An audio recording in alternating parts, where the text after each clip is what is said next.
Police station మరియు circle office open సందర్భంగా Penamaluru constitution MLA పోడి Prasad గారు మనతో ఉన్నారు. ఆయనతో మాట్లాడదాం డైరెక్ట్ గా. సార్, ఇప్పుడు ఈ పోలీస్ స్టేషన్ వల్ల రెస్పాన్స్ టైం ఎలా తగ్గుతుంది సార్? ఎమర్జెన్సీ రెస్పాన్స్ టైం అంటే పోలీస్ స్టేషన్ వలన రెస్పాన్స్ పెరగటం తగ్గటం అని కాదు.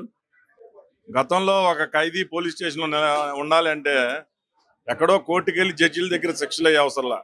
ఈ పాత పోలీస్ స్టేషన్ భవనంలో ఒక 12 గంటలు ఉంచితే చాలు, అదే పనిష్మెంట్గా. మరి అధికారులు కూడా అదే విధంగా అక్కడ మరి కొంచెం ఒత్తిడికి గురవుతూ పనిచేస్తూ ఉన్నారు. ఇప్పుడు నూతన భవనం ఏర్పాటు చేయటం వలన ఇక్కడికి వచ్చే ఫిర్యాదుదారులు అవ్వచ్చు, నేరస్తులు అవ్వచ్చు, ఒక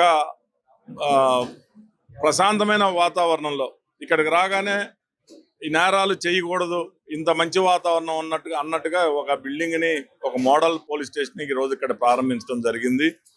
రెవెన్యూ ఆఫీసులు కానీ, పోలీస్ స్టేషన్లు కానీ, లేకపోతే రాజధాని కానీ, పోలవరం కానీ, ఏ ప్రాజెక్టు తీసుకున్నా గత ప్రభుత్వం మా తెలుగుదేశం పార్టీ అధికారంలో ఉన్నప్పుడు శంకుస్థాపన చేశాం. మళ్ళీ ఇప్పుడు కూటమి ప్రభుత్వం అధికారంలోకి వచ్చిన తర్వాత ప్రారంభోత్సవం చేస్తా ఉన్నాం. ఇది కూటమి ప్రభుత్వం యొక్క విజయం అని ఈ సందర్భంగా తెలియజేస్తారు. సార్, ఇది ఏఐకి ఎలా కనెక్ట్ చేస్తారు సార్? ఎప్పటి నుంచి స్టార్ట్ చేస్తారు కెమెరాస్ తో ఏఐ కనెక్షన్ అనేది? ఏఐ టెక్నాలజీ ఆల్రెడీ వర్క్ జరుగుతూ ఉంది అన్ని చోట్ల.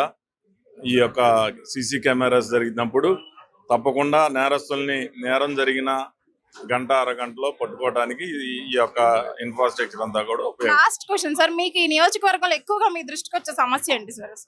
ట్రాఫిక్, రోడ్ ఎంక్రోచ్మెంట్స్, ఇవన్నీ అన్ని రకాలుగా కూడా ఉంటాయి.